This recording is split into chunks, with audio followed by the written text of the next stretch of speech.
Assalomu alaykum aziz obunachilar.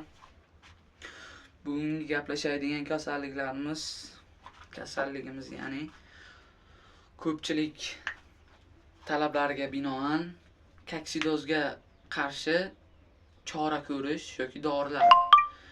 Koksidoz qanday kasallik deganlarga qorni shishib, ichi ketib, o'lim sabablari bo'ladi qorni shishgandan keyin.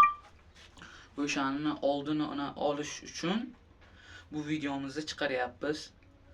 Xo'sh, u kasallik nimadan kelib chiqadi deganlar uchun onadan keyin ajralgandan keyin bola quyonlar onadan ajralgandan keyin shu koksidoz bilan masalan joyi iflos bo'lsa yoki yeyotgan yemi quyonga yoqmasligi mumkin, noto'g'ri yem bersa, shunday koksidoz bo'ladi. Xo'sh, u koksidozga qarshi nima qo'llanish haqida ko'p dorilar, masalan Ivermectin, yo'q, Ivermec emas, adashib ketdim, uzr. Xo'sh, Baykox bor. Xo'sh, Topkoksid bor. Shunaqa dorilarimiz bor. Ularni yana arzon, ular qimmatroq dorilar. Masalan 200 ming ham, 150 ming, 100 ming ham turishi mumkin dorilar. Yoki undan ham qimmatroq, arzonroq variantlari bor bizda. Mana oddiy varianti yod. Yod masalan odam aptekalarda xo'sh 2000 yoki shunga o'xshagan undan balandroq 1000 so'm ham turishi mumkin. Aniq bilmayman narxini. Chunki olganimga ancha bo'lib ketdi. Shundan 1 gram 1 litr suvga tortib berasizlar. Mana 1 gram suv quyib ko'rsatib beramiz. Mana olasizlarda. Bu 1 gram suvga ko'ryapsizlar. Xo'sh. Endi buni yaxshilab chaqiramiz.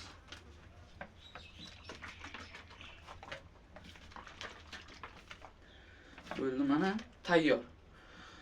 Bundan quyonchalarga idishiga solib berasizlar. Har kuni almashtirasizlar. 5 kun ketma-ketlikda berasizlar bu suvdan. Bu suv koksidozga qarshi juda ham foydali. Chunki buni ichida yod bor. Yod vitamini juda ham foydali. Koksidozni yana bir oldini oladigan dori bu. Bu arzonchiroq, sharoit o'zimiz sharoitdan kelib chiqib shu doridan beramiz. Undan ham bersak bo'ladi, lekin ular sal qimmatroq. Shuni ham arzonchiroq variantlari bor, yaxshi samara ko'rsatadi. Xo'sh, bu dorimiz juda ham foydali. Men sizlarga maslahat beraman. Bola quyonda ona quyondan ayirgandan keyin 2-3 kundan keyin berishni tavsiya qilaman. Yodlik suvni 45 kundan o'tkazib faqat bolalarni 2 oylikda ajratgan yaxshi baribir. Chunki 45 kundan masalan 1 oyligida ham ajraladi bir xil odamlar. Mayli, 1 oyligidan 3 oylikgacha bu kasallik ko'p bo'ladi. Shuning uchun ham joylarini ozodda saqlash kerak. Yemlarni ham ko'rimlari bor. Hozir O'zbekistonda 12 ta viloyatida hamma tumanlarda bor. Masalan, Royal Feed bor, Bonfeed bor. Shunga o'xshagan ko'p ko'rimlar ko'p. Shuning uchun ham o'zimiz ham masalan Royal Feeddan beramiz quyonlarga.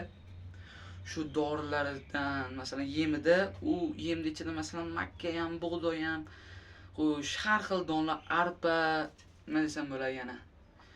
Beda bor, quritilgan beda, ya'ni granula ko'rinishida bo'ladi.